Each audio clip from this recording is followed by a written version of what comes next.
Do what you love, and you'll never work a day in your life. We've all heard this saying, right? Encouraging us to follow our passions and pursue a career in whatever it is that makes us happiest in life. And it sounds beautiful, doesn't it? Like sunshine, rainbows, lollipops, and puppy dogs. But yeah, it's actually the worst advice ever, and probably the easiest way to make yourself completely miserable. Ask me how I know. So if you're a normal human with an actual personality, chances are likely that you have hobbies of some sort. Maybe that's playing music or sports or gardening or drawing or crocheting or, I don't know, video games, whatever. Hopefully you know what your hobbies are and you don't need me to list them for you. Well, chances are that at least briefly at some point in your life, you've thought about what it would be like if that thing could be your job and how amazing it would be to be able to do that thing that you love all day long. And naturally, getting paid for it would just be the cherry on top. I think it's a logical conclusion to come to. But as many, if not most people who have successfully monetized their hobbies will tell you, it's actually surprisingly awful. We hear all the time about the chef who comes home and can only be bothered to cook themselves mac and cheese, or the mechanic who drives an absolute beater because the very last thing they want to do when they get home at night is fix their car. There are many celebrities who have talked openly about this. For example, everyone's favorite Ginger? No, not that one. Yeah, that one, that guy, Ed Sheeran. Ed Sheeran talks all the time about how when he gets off of tour, he has zero interest in playing his guitar, and so he has taken to painting, and he's taken to doing Legos and other things that don't involve music. On a personal note, I've experienced this multiple times as I've always kind of had this bad habit of monetizing my hobbies. I loved playing guitar, so as a teenager, I started teaching guitar lessons. I used to find a lot of joy in buying new guitars and gear and playing around with them, so I started buying and selling them as a side hustle. I liked making goofy videos about topics that I find interesting, so I tripped and fell and built a business as a YouTuber. Oops. And in almost every one of these situations, two things happened. Number one was that the thing that was previously my hobby, the thing that I enjoyed to do, started to feel like work, and it changed my relationship with it. It made it less enjoyable. I found myself being less excited about it. And number two was that I found myself with nothing to do when I wasn't working, because everything that I previously enjoyed to do had just become a part of my job.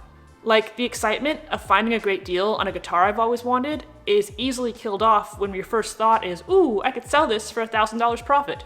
And even with YouTube, the level of creative freedom you feel when no one's watching your videos and you have absolutely zero expectations, I won't say it goes away entirely, but to be quite frank, that fun and freedom of being able to make whatever kind of videos you want without any consideration at all can be easily stifled by the expectations of your audience once you have one, or especially by you needing the video to perform to a certain level when you start to rely on it as a source of income.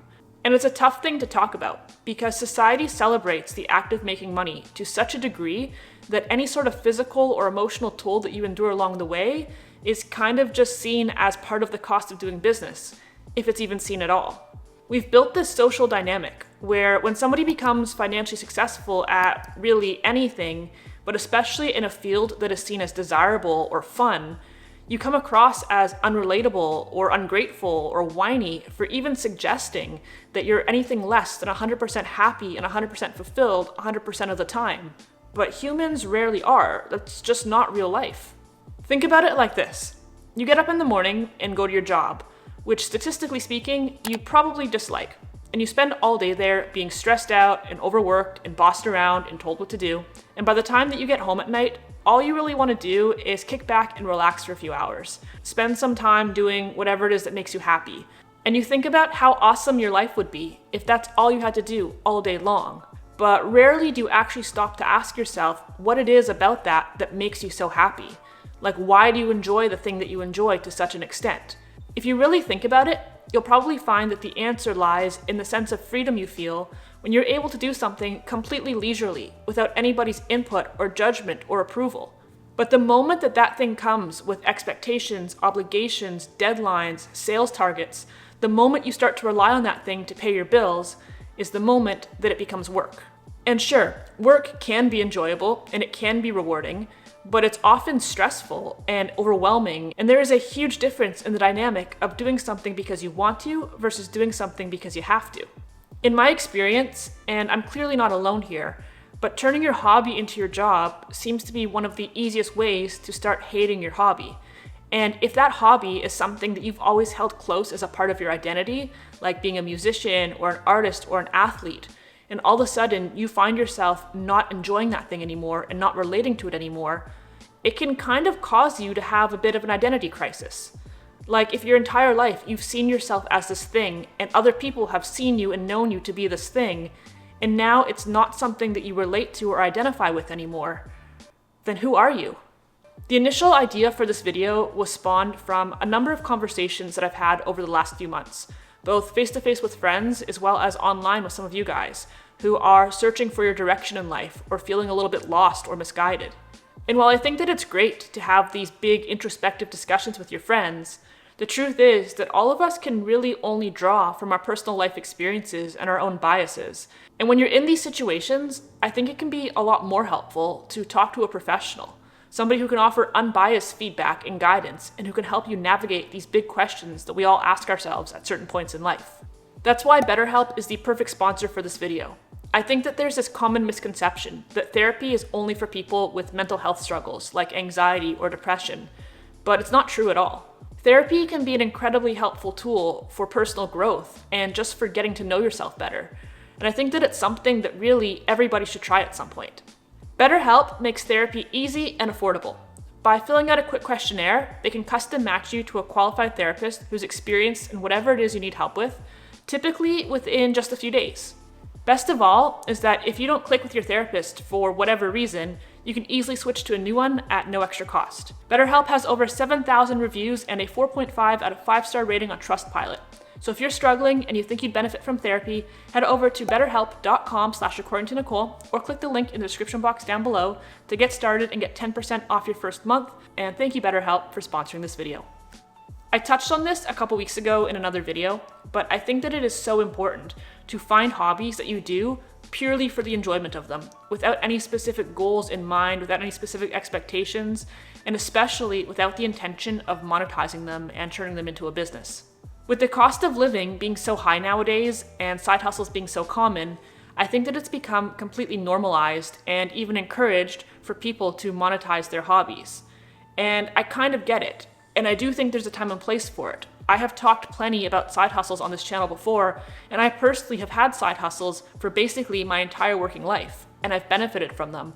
And I do believe that they can be one of the best ways to increase your income and to improve your life. But you also have to have things that you do just for fun. Particularly as a self-employed person, I find that the lines between my personal time and my work time can be so blurred to the point that I've had to make a deliberate effort over the last few years to seek out hobbies that I can't monetize, things that I can do strictly for my own enjoyment without any intention of turning them into a side hustle or a business. And I have to say, if I'm being honest, that even still, I constantly have this little annoying voice in the back of my head telling me that whatever it is that I'm doing is time that I could be spending working instead. Like, sure, I could sit down and read a book, or I could watch a few episodes of a TV show, or I could take that time and use it to start getting ahead on my next video. And I'm well aware that that's not a healthy mindset to have, and I'm definitely working on it, but I have a feeling that I'm not alone. And I think this is probably very common amongst self-employed people, especially people who work from home, and especially people who work in creative fields. So all of this begs the question, if following your passions and pursuing a career in whatever it is you love most is not a good idea, then how do you decide what to do for a living? How do you pick a job? I mean, obviously you can't spend your entire life doing something you hate. I mean, I guess technically you can, but highly do not recommend. So what do you do? I think the key is to find the intersection of things that you're good at and things that are valuable and things that you like or can at least tolerate, but also things you aren't too emotionally invested in. Because if you're too in love with something, turning it into a career will burn you out in a way that you never thought was possible. And it also makes it very hard for you to make wise business decisions when you feel like you're always compromising your creative expression or your personal belief system. There is absolutely such a thing as caring too much, and it will destroy your mental health. It's like having this unachievable level of perfectionism, standards that you can never meet, so you're left always feeling like a failure or a sellout. But even worse, failing to succeed at something that you're in love with will break your heart like you never thought was possible.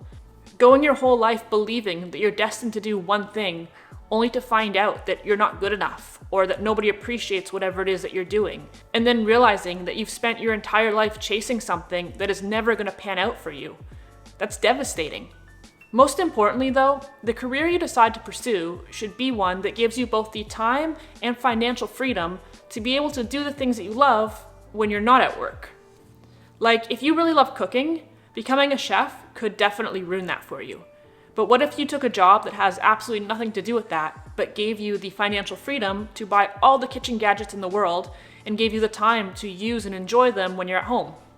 Likewise, if you're passionate about photography, you could pursue a career as a wedding and event photographer and spend your life taking photos of strangers and bending to their every demand and spending all night over the computer editing, trying to meet deadlines. Or you could take an unrelated job that gives you the financial means to buy all the camera gear you could ever want and gives you enough time off to be able to travel the world and take photos on your own terms. When there's something that you absolutely love, something that excites you and that lights a fire inside of you, your job becomes far less important in your life overall.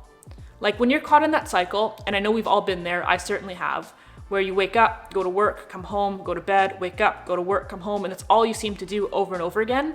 Naturally, work is going to seem like a significant part of your life because it's not only where you spend the majority of your time, but it's where you focus the majority of your energy. It's all you think about. You have nothing else to look forward to or become excited about. But when you have something that stokes your engine, work becomes far less significant overall.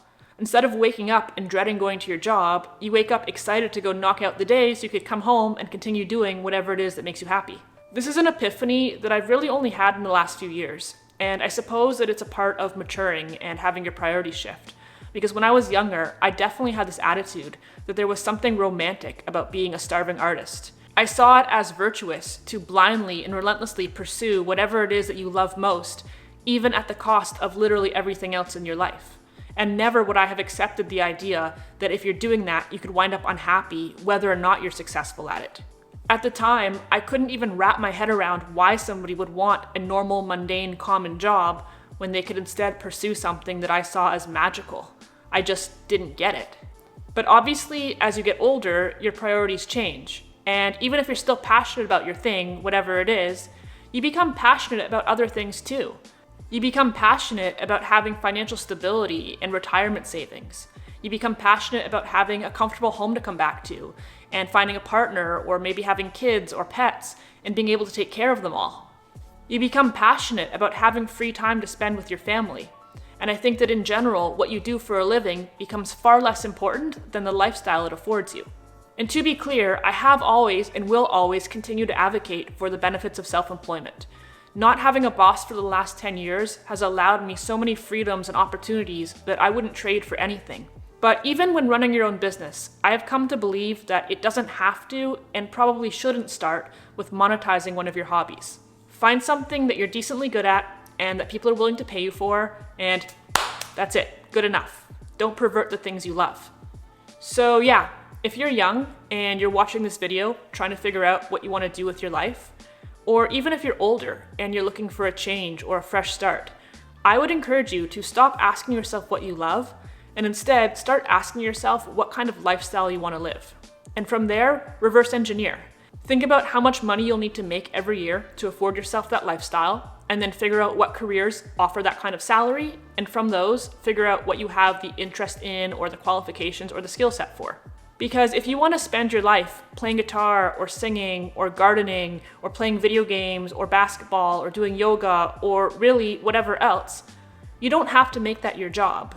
You just have to find a job that gives you the opportunity to do that all the time.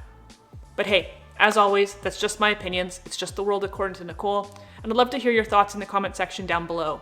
I have a feeling that this video is going to generate some really interesting discussion points, and I'm really looking forward to reading the comments. If you enjoyed this video at all, please go ahead and hit that like button. Feel free to subscribe if you haven't done so yet. You can follow me on Instagram at according_to_Nicole. Other than that, thank you guys so much as always for watching. Take care. I'll see you next time.